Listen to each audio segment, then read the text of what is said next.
Janet Beth Dart. Janet was raised near Berkeley, California in the 60s, coming of age during the tumultuous years of Vietnam War protests, women's lib, and hippie communes.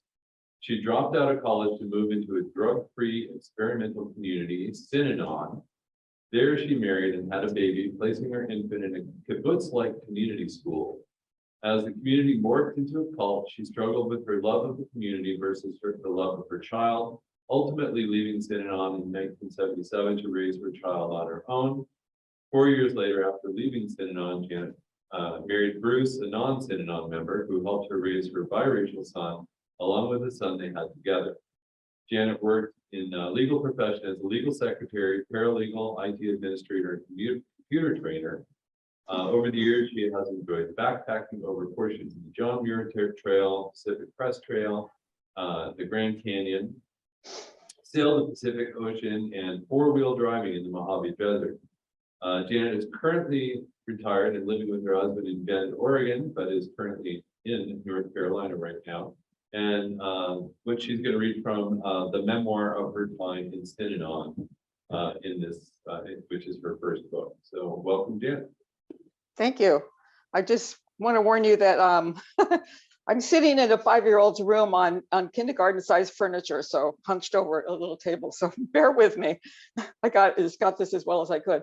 I actually said what I was going to say at the beginning of my book. I'm just going to read a couple of pages from this. Starting in 1976. I silently watched my 10-month-old son sitting in a white 14-passenger van, knowing that he was about to be driven 500 miles away without me. Behind him, the sun glinted on the gentle waves of the Pacific, breaking on the sand in the promised paradise of Santa Monica. Next to the van, his dad gave him a goodbye hug. I couldn't bear to be there. Was I even breathing? How would Robert understand that he would no longer see me every day? Better he just thinks it's a field trip with his friends, I thought, babies he's known since birth. Sitting next to him was Lorena. Lorena's with him, so he'll be okay, I sadly contemplated, jaw set, holding back my tears. Lorena was my best friend and another co-mother in the hatchery, one of the many experimental living arrangements that Synanon imposed on us. She had worked with the infants in the Synanon school before becoming pregnant, so she was lucky to be rotated to Tomales Bay with the babies to return to her job. I wasn't so fortunate. I was needed as a secretary in the Santa Monica director's office. I wanted to run downstairs and stand in front of the jitney like a tree hugger protecting a redwood, but I didn't. I wanted to yank open the jitney door, grab my baby, wrap him in my arms, and snuggle him in my nose snuggle my nose in his neck to breathe in his scent, but I didn't. Mostly I wanted to take him back to my apartment and watch him crawl and play and to be his mom again, but I didn't. I stoically watched, my heart of stone. Childlessness was the new drumbeat in our community. Celeste, another co-mother, was squeezed out for merely telling a friend how gut-wrenching it was to put her 8-month-old baby in the school, the infant program. I wasn't going to let that happen to me. I loved Synanon and was planning to spend the rest of my life there. This madness will pass, I thought, vowing to remain quiet and wait for things to get back to normal, to again be part of my baby's life. Act as if. I repeated the mantra I'd been reciting for 7 years. I didn't cry. I couldn't. But now I cry. How could I still believe Synanon was a utopia when they had just taken my baby from me? 7 years earlier, a Saturday night party. In mid-July 1969, I drove my 56 red Alfa Romeo at dusk through old downtown Oakland, where when I was a child, my mother took my siblings and me window shopping every Christmas, oohing and awing at the exquisite displays at Macy's and Caswell's. Blasting KFRC on my tinny AM radio and singing along with the Fifth Dimension, let the sun shine in. I'm not going to sing this. Open up your heart and let the sun shine in. I followed my new downstairs neighbors, Jerry and Ann, through this now rough part of town where no young girl should wander alone on a Saturday night, through streets lit only by untimed signals that stopped me on every short block. I recognized the 22-story Tribune Tower, its clock and sign illuminated in red, Mom speaking for Finding Downtown, just as we arrived at our destination, an 11-story building at 12th and Clay, ablaze with lights. In the span of 3 weeks, I had angrily stormed out of my parents' house, broken up with my high school sweetheart, moved into a dumpy apartment in Oakland, and was now about to attend a Saturday night party at Synanon. Jerry and Ann were shacking up, as my mother would say. In the early 20s, Jerry had dark wavy hair and Ann had straight jet black hair. They argued constantly, just like my parents, but they were trying to work on their relationship, having attended a weekend at Esalen session at Big Sur, joining the human potential movement so popular in the 60s. We didn't call it that then. It was just so many of us were trying to find a different way to live, an alternative to following our parents' footsteps of marriage, babies, nuclear family, and war. We tried Esalen, Jerry had said, but now we're going to this club downtown. Why don't you come? I think you'll like it. It's kind of hard to explain, but they have an open house every Saturday night. Jerry offered, I followed, and my life changed forever. Wearing my mini skirt and calf-high boots, I took a deep breath, steeling myself for whatever this Saturday night party was. Shy as always and anxious about mingling with strangers, I put on my best smile and planned to stay close to them for moral support. Entering through what once must have been an elaborate lobby, the likes of which I had only seen at my senior prom at San Francisco's Mark Hopkins Hotel, I struggled not to stare at the swarthy, bedraggled-looking man, ageless, with leathery skin and a scent of homelessness, slouched on a wooden bench, wearing what might have been a weather-beaten army jacket. Head slightly bent, his gray eyes followed everyone who walked by, but no one paid him any mind. Averting my eyes, I was drawn to the looming carpeted staircase adorned with ancient banisters, polished to a gleam, as a chirpy 20-something brunette greeted us. Saturday night party? Mona will take you upstairs, she beamed, handing us off to a stocky woman dressed in jeans and a loose shirt. I wondered if I was overdressed. Passing an old-fashioned hand-operated elevator, we followed Mona up the stairs, hearing a buzz of conversation and the clinking of glasses. We turned left into a ballroom, past a worn-out couch, incongruent with the ceiling-high windows and luxuriant stone fireplace. A sweating, pale man was lying on the couch, shivering, although covered in blankets. Sitting next to him was a clean-cut 30-something man with short hair and a healthy, glowing face, speaking quietly, rubbing the man's back, a bucket beside him. Mona smiled and nodded at them, then led us to a table of people drinking coffee and nibbling on cut-up vegetables. The din of conversation filled the room, akin to a restaurant with poor acoustics, as smiling people of all ages and colors talked and laughed, drank coffee and smoked, the familiar haze of cigarette smoke that permeated my parents' house hovering above the spacious room. No liquor, I noticed. Hiding my nervousness, I sat at a table with Jerry and Ann as Mona acquainted us with Synanon, a drug-free community where addicts learn to live without drugs. That's as far I go tonight.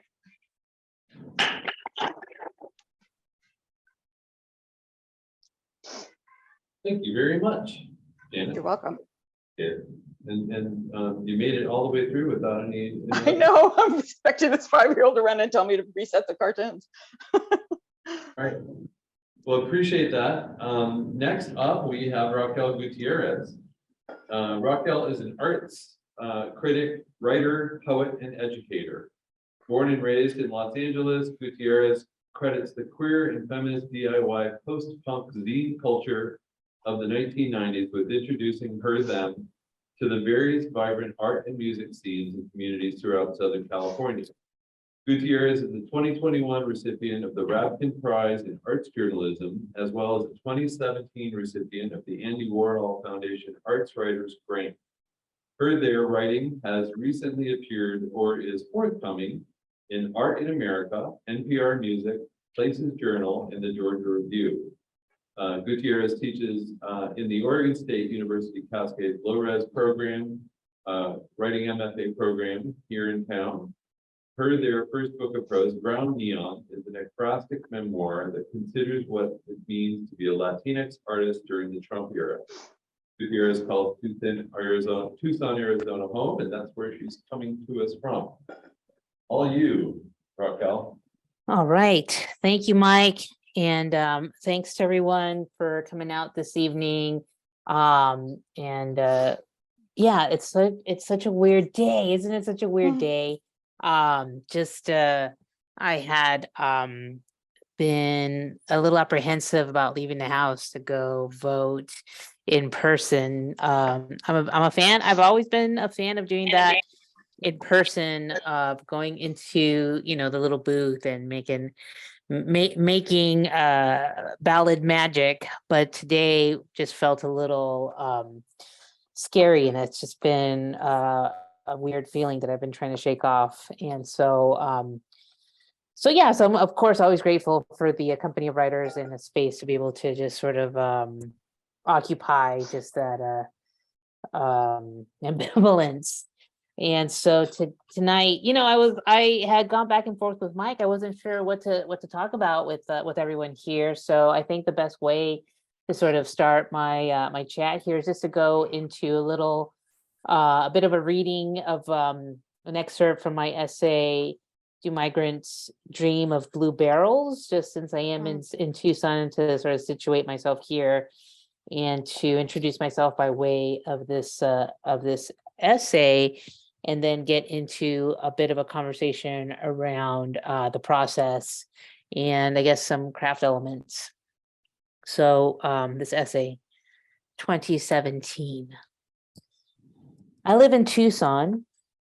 People tell me they love the images they see on my various social media feeds of the mysterious moonscape desert that surrounds the city. Many of the friends, acquaintances, and strangers who follow me on social media live along both coasts. So, of course, it gives me great pleasure to ignite their awe for the uncontainable beauty of the Sonoran Desert, even if from afar. For me, being in this desert on any given morning or early evening means giving over to the expansive possibilities of the landscape. It has offered new perspectives when I'm stuck on a writing project, stepping out into any number of trails and parks and contemplating the day's ebbs and flows. Whether it's the way the light moves across the shallow valleys of Gates Pass before sunset, or the way the temperature surprisingly drops 10 degrees when your trail takes you into the shadowy parts sitting below Pima Canyon, the infinity of surprise that lives here is hard to deny. But as 115, 120 degrees becomes the new normal for southern Arizona, indicating a climate change that may not be reversible in years to come, there is another thing one cannot deny. Any slight carelessness on your part, and the desert will kill you. That fact made itself clear on a ride-along outing with Guillermo and Stephen, two volunteers for the regional organization Humane Borders Fronteras Compasivas.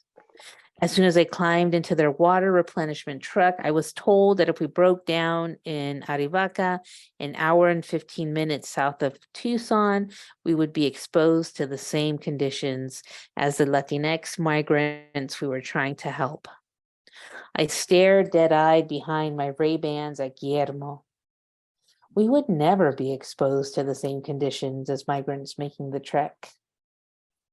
And so I'm going to skip along in this essay. It's it's divided into, for lack of a better word, vignettes, just sort of a braided essay that kind of leaps back and forth between the present scene of my protagonized self traveling through 20 miles of southern Arizona desert over the course of like 9 hours, going 3 miles per hour.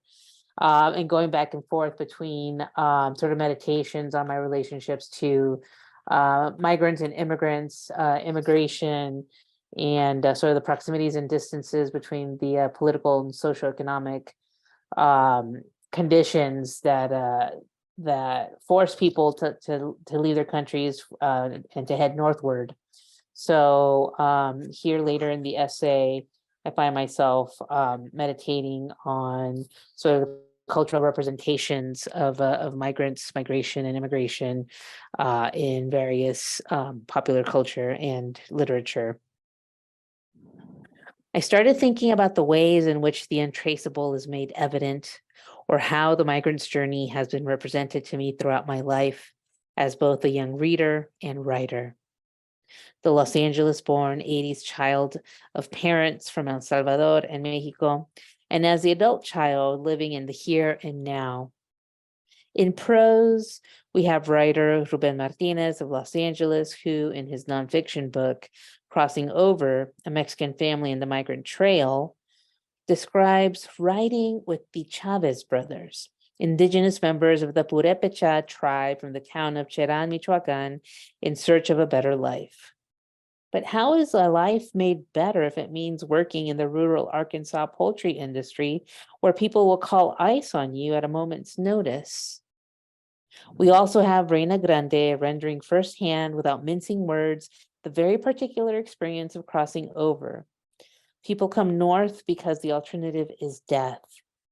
These writers portray others or themselves as desperate to reunite with family in the north, all in various pursuits of better economic stability.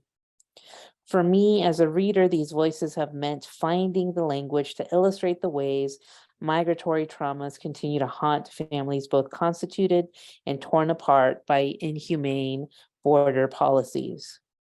But my own parents' migration place in the late 60s and early 70s, they were essentially crossing an imaginary wall with nary an agent in sight to police such boundaries. Or they simply overstayed their visas, as my mother did. She was a nurse in El Salvador who came to the US fleeing a violent husband. She stayed in Los Angeles in the early 70s, dare I say, in the heyday of border crossing, innocence on par with episodes of the Brady Bunch. Or the golden age of border law breaking captured in that scene from Born in East LA, where Cheech Marin's character Lupe interrupts his own privilege as a Los Angeles born and bred Chicano to find himself caught in the Kafkaesque bureaucratic nightmare of unlawful deportation. The climax of the film happens when Lupe, atop one of the many hills scattered throughout the borderscapes of Tijuana and San Diego, summons the migrant masses with the elegance of an orchestra conductor to run down the hill and overwhelm two slack-jawed Border Patrol agents who have underestimated the ethnic disempowered other, as per usual. 2017. Back in the truck, I felt myself dolefully assigned the landscape its benevolence, something to help muster the belief that what we were doing would make the slightest impact. It was Sunday. Of course, we all had the same thought that morning. Would we encounter anyone in need of our help? Do migrants dream of blue barrels in the middle of the emptied ocean floor, hiding in the brush in this harsh wilderness, dying under the weight of the sun? In the distance, I stopped and listened closely. An intrepid purple flag waved in the hot summer wind, its color dulled by the daily solar pounding of summer.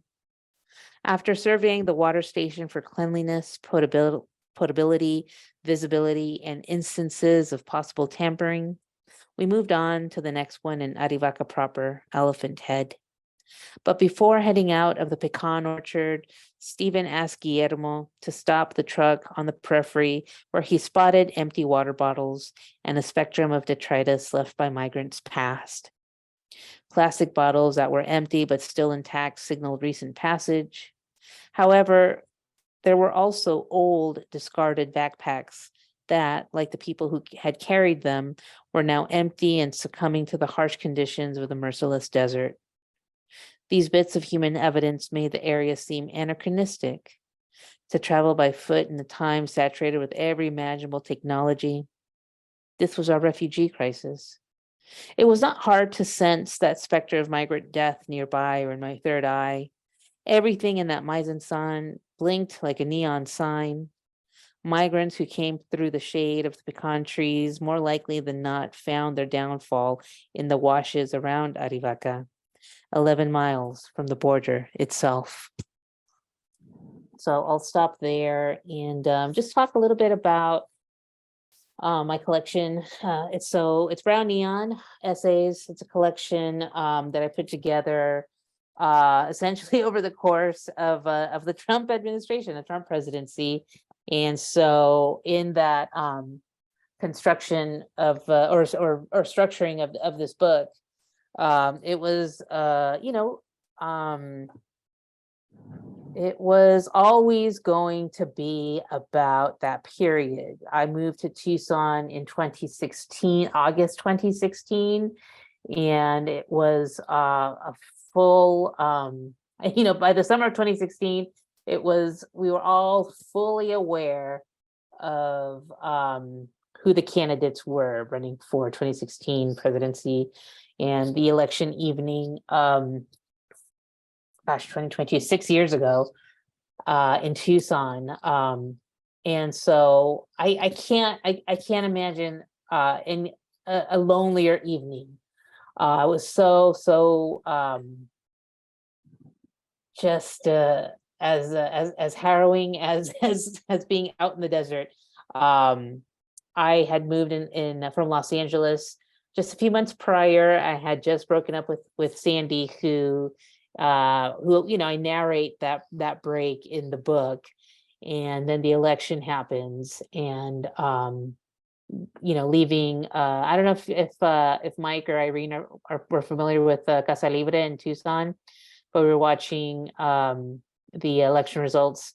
Kristen and the residents there had set up a big screen, and had had just like plugged in all of our computers just to watch all the results happen around the pool outside.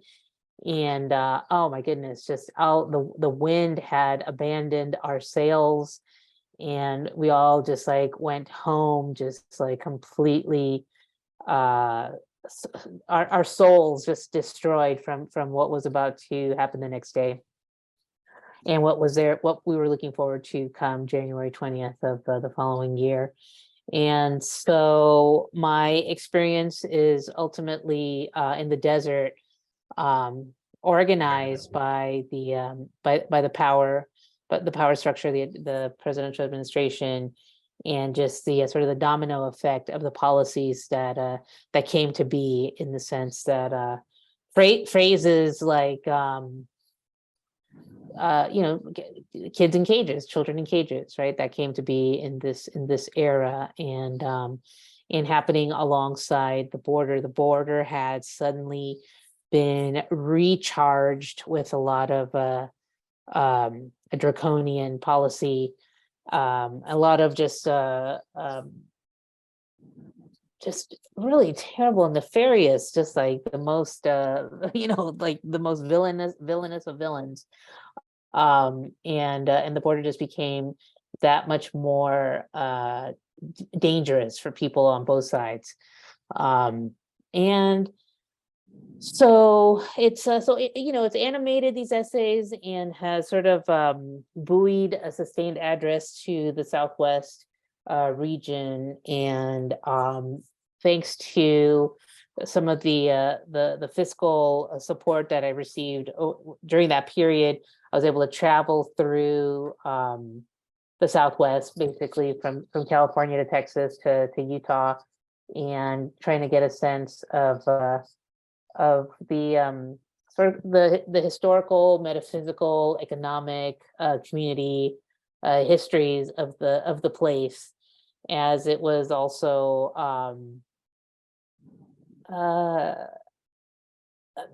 battered by the political policies, by the economic, the Trump policies, in the same way it's battered by the desert sun.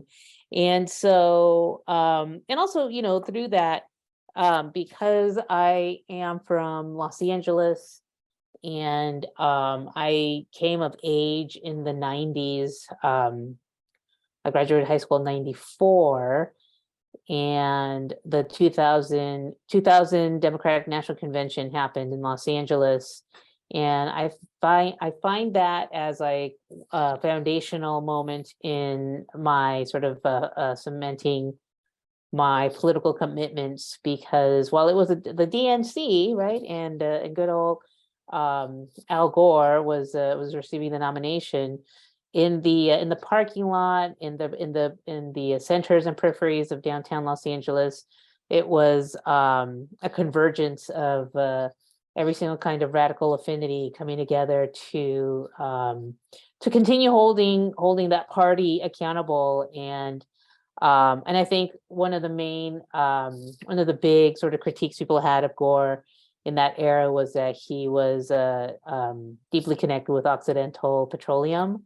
And at that time, like Occidental was basically forcing people out of Colombia, and there's this big civil war, and just a overall oil crisis in the northern parts of South America. And I remember just seeing,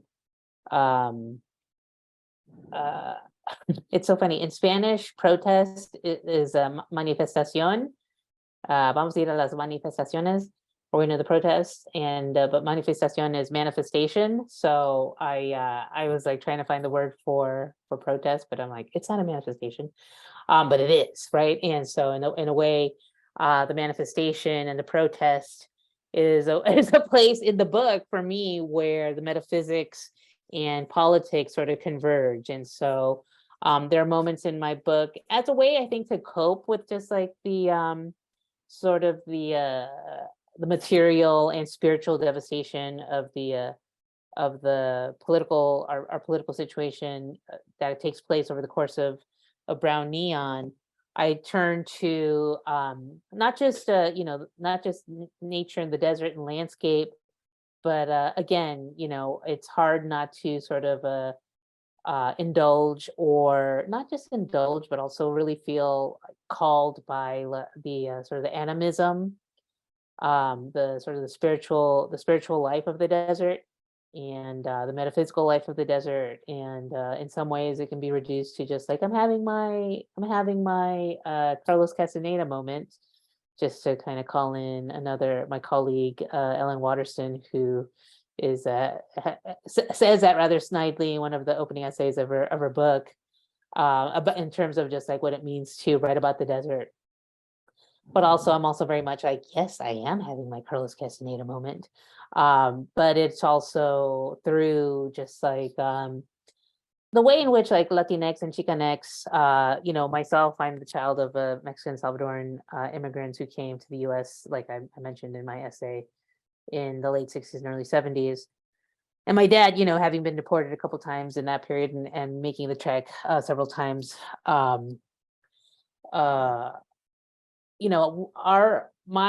sense of Latinidad and Latino-ness, and those of us who have been essentially de-indigenized from whatever tribal affiliations exist south of the border, and that tribal affiliations just like don't operate in the same way, that we don't have separate reservations or enrollment, because just the Mexican state and Central American state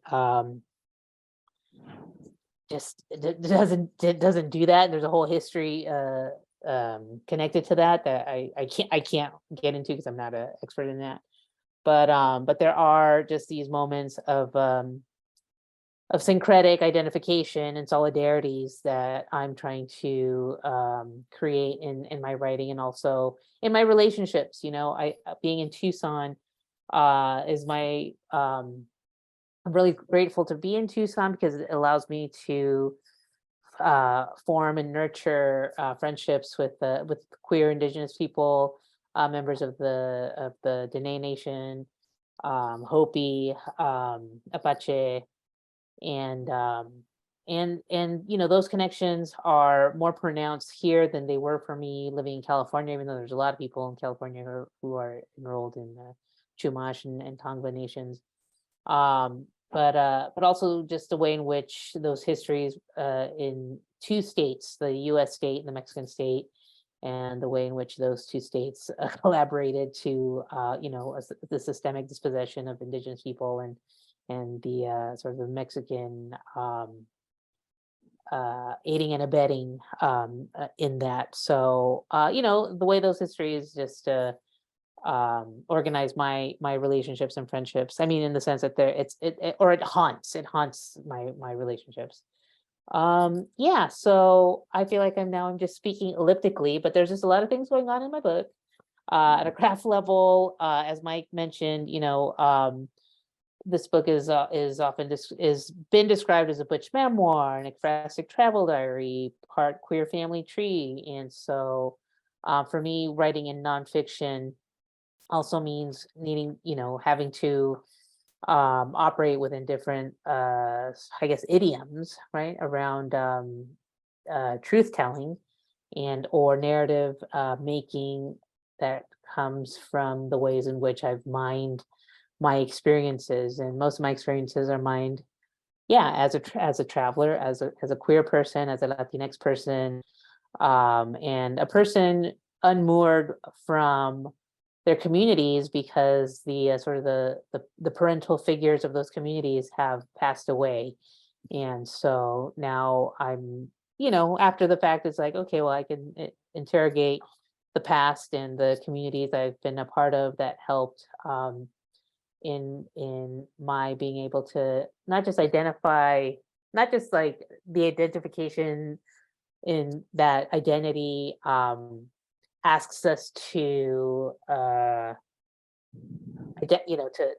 to inhabit, connect with, corroborate, but also the way identity is also formed out of political commitments. And that queerness for me was that queerness was a way for us, for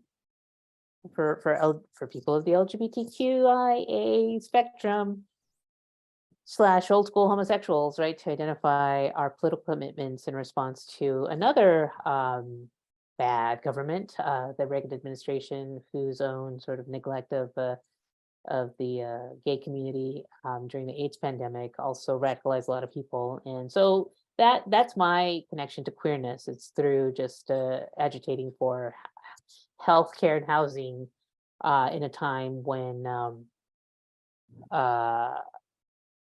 when a pandemic was being weaponized against marginalized communities. So yeah, I don't know. I wonder if you have questions. Maybe I'll stop there and then maybe we can get into a conversation.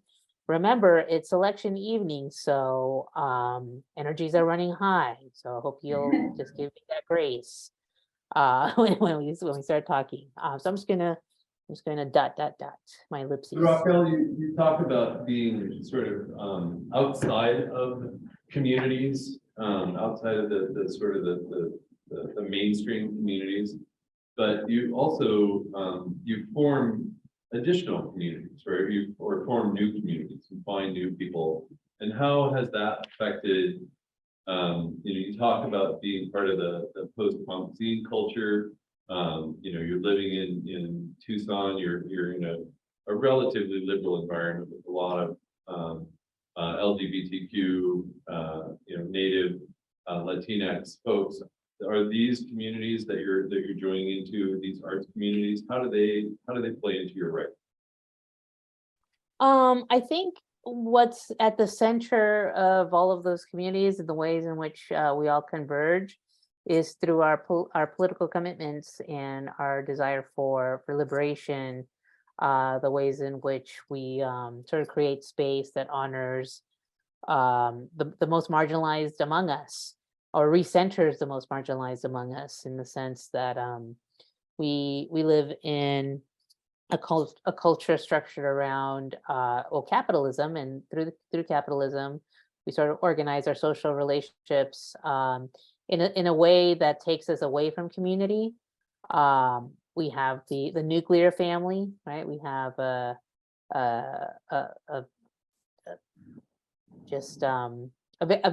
very distinct dictation of gender and race and class, and we have a husband, a wife, children, a mortgage, and all of those responsibilities bearing on one or two people in the household, and then a set of philosophies that sort of undergird the way in which we maintain our households, in the sense that we're supposed to only rely on ourselves. We're only supposed to we rely on ourselves to the point where we don't ask our community for help. We don't ask the sort of, rely on social security or any other safety nets.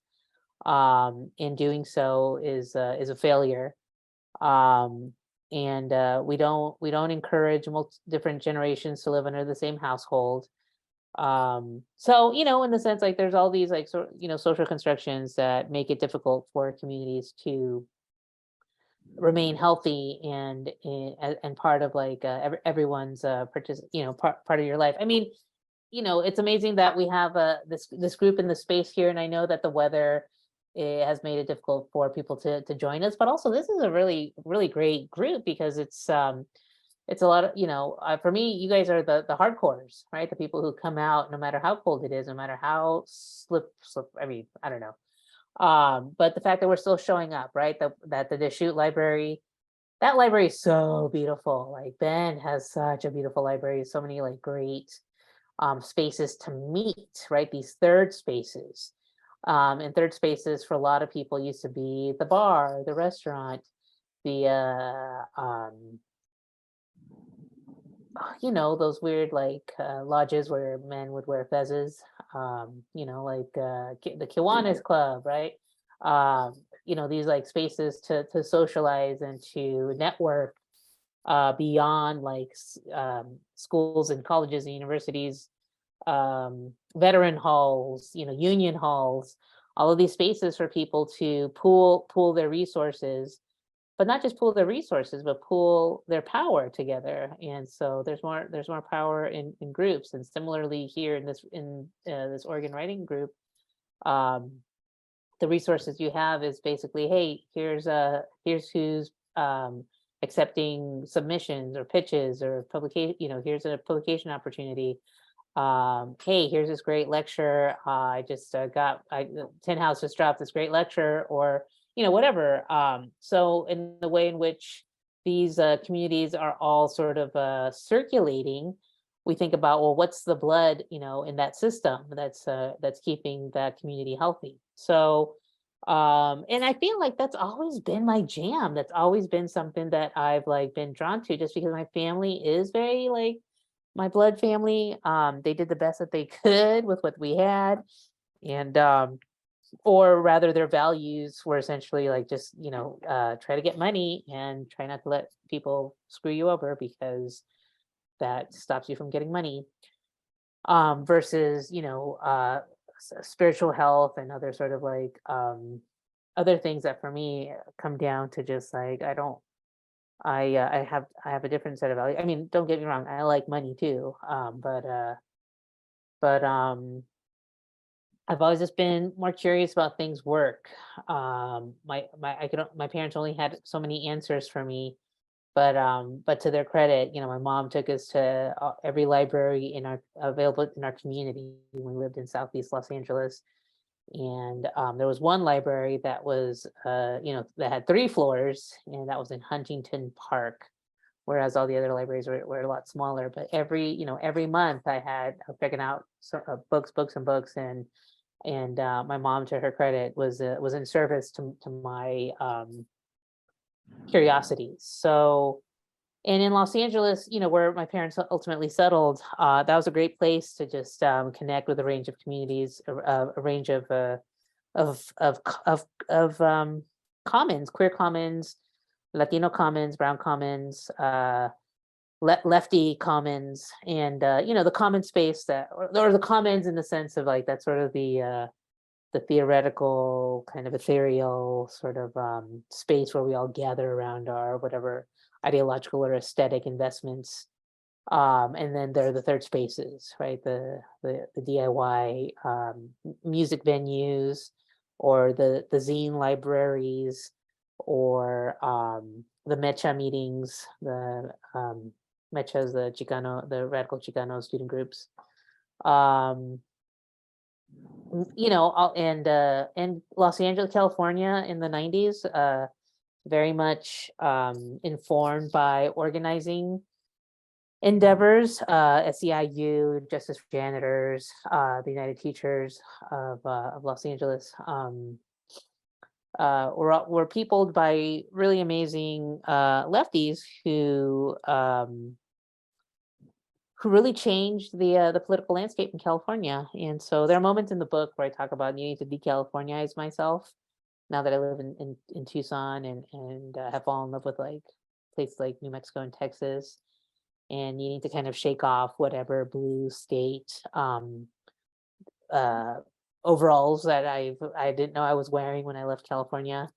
But you know, in the sense that Southern California's organizing history and model for radical affinities is its own, and it looks differently in other parts of the Southwest, and needing to you know, come here humbled and open to learning.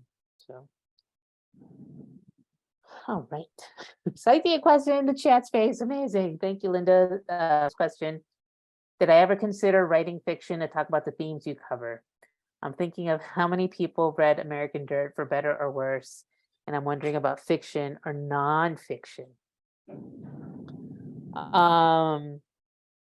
Yeah, I would love to learn how to do write fiction, but I have been learning, and that's the thing too, right? That's like sort of the community that I really love to belong to, and it's a writing community, writers communities, and it's just been mostly poets and essayists, nonfiction folks. Um, and now, just I'm teaching the reading for writers class for OSU Cascades. And most of the folks, the first year students in our MFA low residency program, in that class, more than half are fiction folks. So I'm always just like deferring to them when I'm asking about characterization, creating backstories, character bibles, sort of the history of conflict, of the motivation. And somebody said something, one of the students who was actually a nonfiction, creative nonfiction first year, when we're reading Almanac of the Dead by Leslie Marmon Silko. And she said something really amazing, and I'm gonna read it out loud because I feel like I felt very hailed by it, very interpolated by this insight around around narrative structures and the characters that people those narratives, writing characters that excel at deferring agency. What elements of this should we attribute to the character's upbringing and early life experiences, whether they're a queer or straight person from a particular class? How should we ascribe their role as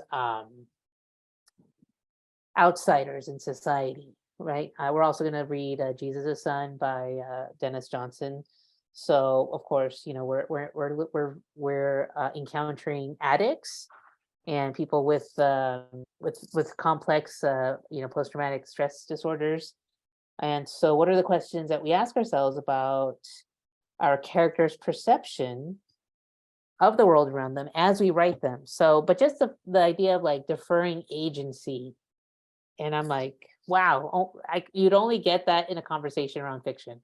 So, so that question for me is something that animates sort of my own pursuits. I would love to write basically the grandchild of Almanac of the Dead. I feel like, I have like a little, my wall here. I've got a lot of like notes and things, and one of my big, I don't know, this is a Post-it or whatever, is just jotting down like, oh, and they're going to be a sensual eater. Oh, or random details like Marxists who love Eames chairs, right? Or let's see, guys, what is it? Oh yeah, men who with too young for them haircuts. I don't know. It just seems important.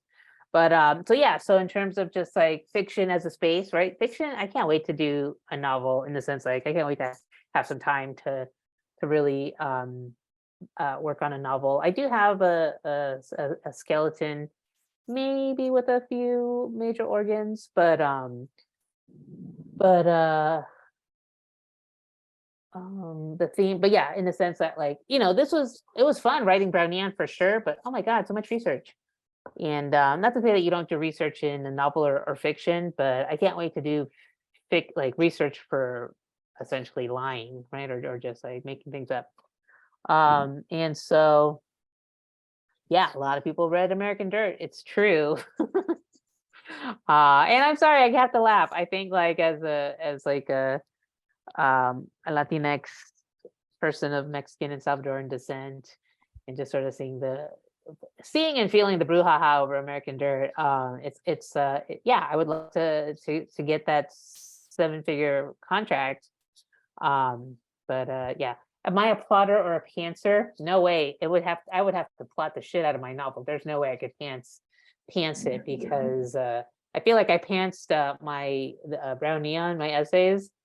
And I would really just, yeah, I would love to be an obsessive plotter, and I think I have to be, and I do. I think like making a very thorough character bible is part of the plotting, in the sense like you want to know who your people are that are um in the space of the novel. Yeah, I don't know. I mean, I'd love to hear more about like other fiction. I mean, I'd love to hear when fiction comes up. I want to hear from the fiction people. I'm not a fiction person. I have my own sort of imaginings and my researched imaginings and goals. But in terms of just these, I know these are really great questions. I didn't know that this was a thing in these kinds of conversations, plotting or pantsing. When you say learning fiction, what does that mean? Yeah, the structure, learning structure of fiction, in the sense of just like, hold on, let me get my notes. The things that I'm like, oh wait, no, these are notes that I've made on like hotel stationery. Where is it? Oh, I had a good one about the types of narrators, right? The omniscient third versus the limited third. Oh yeah, a close third. Or of course the first person, the lenses, the relationships, and also characters who serve as hubs for the narrative. So yeah, I'm really just trying to, in the sense like when when you teach, you're just like, oh man, I'm teaching. I wish I could do for me what I do for them, but I'm making them do for me what I do for them. So, Hey, Raquel, does it work if I ask a question from here? Is it audible? yeah. You mean Oh. like if you unmute yourself? Am I unmuted? I am unmuted. Okay. You are, yeah. In your essay, you had that beautiful phrase, well, many beautiful phrases, but innocence on par with episodes of the Brady Bunch. And later on, we're talking about the blue overalls you didn't know you were wearing, the sort of unconscious weight of that sort of entertainment signifier. And I'm thinking of growing up in California. Elections are a real time when we feel that, specifically that generational divide, or the underscores sort of those divisions. And I was wondering about, even though you mentioned as well that your dad had to make that trek. What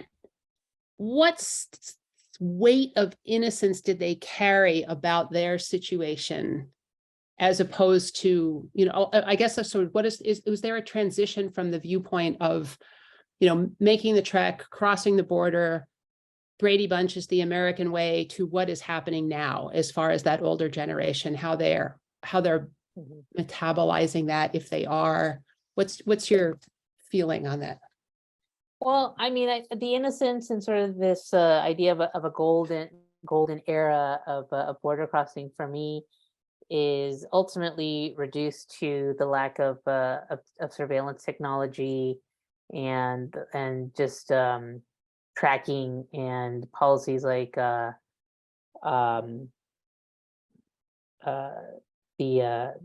oh gosh, what is it? Operation something through deterrence, that forces people to go into the most dangerous parts of the desert to cross it, because all the others are points of entry have been so marked and policed that it's impossible for folks to cross through more safer entry points. And so, and also the emergence of ICE, or the way in which the INS sort of transformed into ICE after 9/11. It's adult, like my undergrads, the students I work with who are like, born after 9/11, whose parents, are essentially my age and have come to the US or are undocumented, the fact that they risk being sort of disappeared, or kind of disappeared through the detention center system, for me that feels just really nefarious, and really just kind of like, oh my God, we are just like in hell, versus like my parents' generation of border crossers who were spared that. I mean, that's what I mean, right? In the sense that like my dad, when he was waiting to be deported back to basically Ciudad Juarez through El Paso, he was in the Bay Area and he was held on like a fishing boat in Alameda for like a couple days, waiting for a bus to take him back to El Paso. And he just had to like clean the deck, Oh, you know, versus having to like spend X amount of months like in some sort of a pseudo labor camp under the sort of the pretense that like he broke a law, and now he has to go make 13 cents an hour like putting together whatever thing.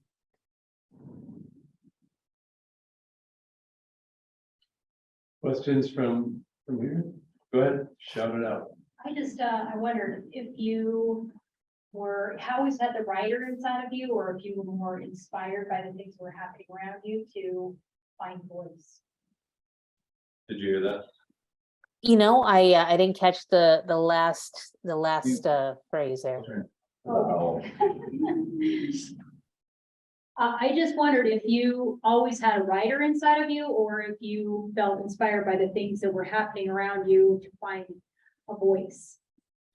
Oh no, I always had a writer inside me, and I always found a way to defer my agency around writing, in the sense that, you know, when your parents are from other countries and they come to the US, they didn't come all the way from their countries for you to be an artist or for you to be a writer. And so my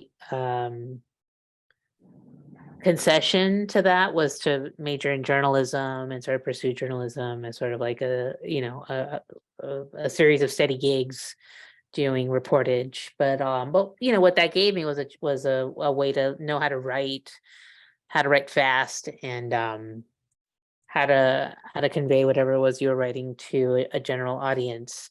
But you know, I didn't have a conventional sort of educational trajectory. I just worked full time, and or would try to go to school, and then I wasn't really into school, and then I would go work full time. I was working in the music industry, so that felt like kind of awesome. And then the whole MP3 digital sort of revolution happened, and then also the industry is essentially just business, and that's a bummer. Yeah, I was always a writer. I mean, I won an essay contest when I was in 5th grade. I went to Catholic school, and the prize was like going to the diocese to go meet the Archbishop. Anyway. But I'm just kind of like, oh, that's random. I didn't expect to win anything, but just, you know, that little bit of like that taste of recognition, validation. You know, it's like you're bitten and you're always trying to chase it. But you know, I didn't major in English. When I did the MFA, that was sort of my getting dropped in the middle of the discipline and sort of wading through the range of like literary devices and prosody, and then just being like, oh, is this paratextus? Is this hypotextus? And then just like finding your people. I mean, what really got me into writing were my artist friends, my visual artist friends, who knew I was a journalist or had, you know, who could write, and asked me to write their catalog essays. And that was fun. You know, that was a way to that got me into arts writing. And also creating language from visual language, which is a nice little exercise in artful sentencing, and syntax and all that. So, and then I guess, yeah, I've always been a poet. My mom's from El Salvador, and El Salvador is just like the land of poets. Like you have elementary, you know, preschoolers, elementary school kids who are already reciting like you know, Neruda and Miguel Asturias, you know, just all of these like biggies from the 19th and 20th century Spanish language poetry. And for me, Roque Dalton, the revolutionary Salvadoran poet, martyred and murdered by his leftist comrades, was my gateway drug into poetry. Another question? Go ahead.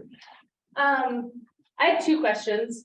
First question, where did you go for your MFA? And then the second question I had is, how does your journalistic writing inform your creative writing? And is there any like overlap or crossover between those two things? Yeah, let's see, I went to U of A, University of Arizona for my MFA. And I wanted to be here before well, my partner, and I wanted to be near the border and really be at sort of the crux of you know, thematically, politically, aesthetically, um and yeah, it was a really good fit, and it was fully funded, and it's really great people. I met my cohort, fantastic, talented group of people. So yeah, reportage, you know, I think like that's nonfiction. Not nonfiction is in some ways just reportage, or you know, it's journalism that can take a few breaths, can take a few beats, and really draw out the nuance of the situation of whatever's being whatever's in question. So yeah, I don't know. I don't know if that is a sufficient response, but journalism, it just you're observing, you're critically observing. Am I being objective? No. But it's in that, you know, I mean, in that like sort of new journalism mode, right? You're in True Blood, not in True Blood, in Cold Blood. Um the oh gosh, it's on the tip of my brain, those that nonfiction work that Gabriel Garcia Marquez wrote about the 10 kidnapped victims of Pablo Escobar, as Pablo Escobar in Colombia was trying to evade extradition to the US. 10 days? No, gosh, but it's riveting. You know, these types of works, Yuri Herrera has a nonfiction work about this mining tragedy that happened in my father's hometown, Pachuca Hidalgo, in the early 20th century. Yeah, so I mean, I feel like Rebecca Solnit, right, is sort of your classic kind of a reportage queen. So I mean, those works really, I mean, big influences in what I'm hoping to do, trying to do, doing. There's another question in the chat for you too there, Raquel. Oh yeah, yes. Let's see. How do you convey emotionally traumatic events without overwhelming the reader and essentially desensitizing them? What strategies do you employ? I mean, I'm not rehearsing any sort of violent or you know, severely traumatic events. You know, it's interesting because even in our conversations with the students and reading for writers, we've been reading we read The Sentence by Louise Erdős. I don't know if anyone's read that book. It's a book that came out so fast. It's like a book about the pandemic and the George Floyd protests set in Minneapolis. And so it was such a powerful, riveting read. And the protagonist in that story is Tookie, who at the beginning of the book is called The Sentence. So we see her kind of getting sentenced to a long stint in prison that gets shortened by the grace of God. And then because of her obsession with reading and the dictionary, and staying in touch with an old teacher, she lands a job at Birch Bark Books. News of a Kidnapping. Yes, thank you. Anyway, so, you know, and Birch Bark Books is Louise Erdős's bookstore in Minneapolis. It's a fun book. It's a book for people who love books, who love reading. And so, but Tookie, right? Essentially, what we're seeing is these like very just like the start of like a rising crescendo, right, of this woman who's just like severely traumatized, and little by little we're just kind of given drops of her story, and then finally you're just like, oh gosh, oh my gosh. But it's it's a very subtle, artful representation of someone who's lived with severe complex PTSD. And so there's these moments where in the conversations that we've had is like, well, how do we do that? How do we represent PTSD trauma? What is trauma? Trauma very reductively is described as a distressing event. And so it's quite an expansive, potentially expansive concept, but also a concept that asks us to offer trigger warning, offer modes of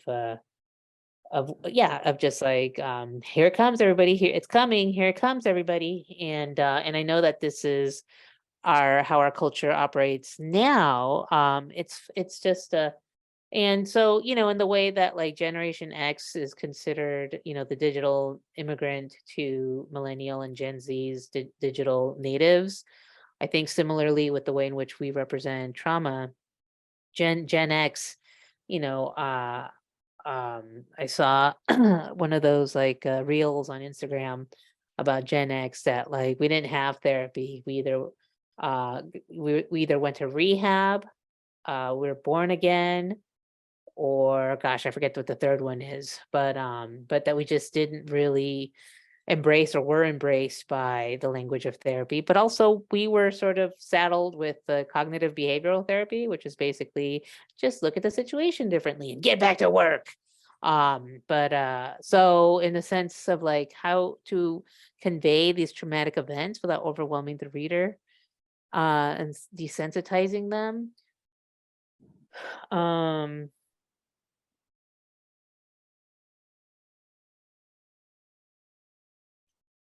I don't know. I had emotionally traumatic events. It's interesting. My next book project is going to be pretty traumatic, but it also is, a byproduct of just the overrepresentation of Latinos in the military and law enforcement. It's all that stuff is traumatic when you're an agent of the state. So. I don't know. I don't know if the strategies I employ, I think it's just gosh, I have to think about this one. I mean, my impulse is to say like to write honestly. But also I don't write salaciously, and I certainly don't write pruriently. It's I think traumatic narratives. I mean, the most traumatic narrative I remember reading in the last like decade was probably The Beast by Oscar Martinez. And in that book, and that book is inspired by like Charles Bowden, and Charles Bowden is like writes practically salaciously of like violence and femicides on the border. Similarly, Jason De Leon, an anthropologist who also follows like migration patterns alongside the border. So yeah, these violences are terrifying. I don't know. I'm gonna have to revisit that question. Yeah. How about one last question here, Raquel? What's your advice for writers? I think my advice for writers is like practice the art of saying no, right? And stay home and write. And also but if you're gonna go out, go to readings and go to bookstores, right? Because another terrifying Instagram reel that I saw. I've also just been like staying home a lot because my partner broke her ankle, and we've just been at home, and so I've just been like online a lot and playing Scrabble Go.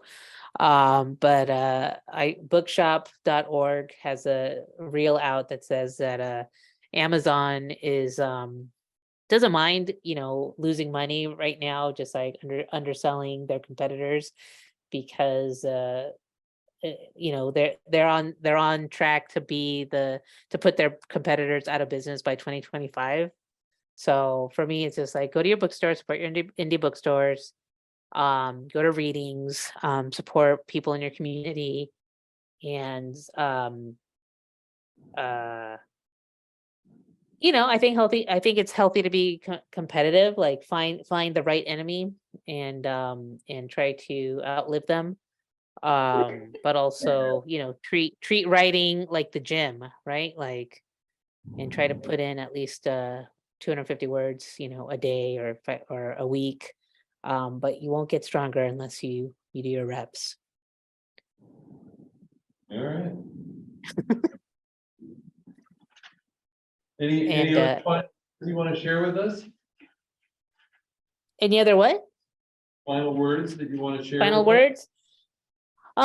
Well, just that I'm sad not to be in Bend this coming week, and I won't be at Roundabout with Cowie, but I will be Hemmings, but I will be in Bend in the spring, so that's something to look forward to.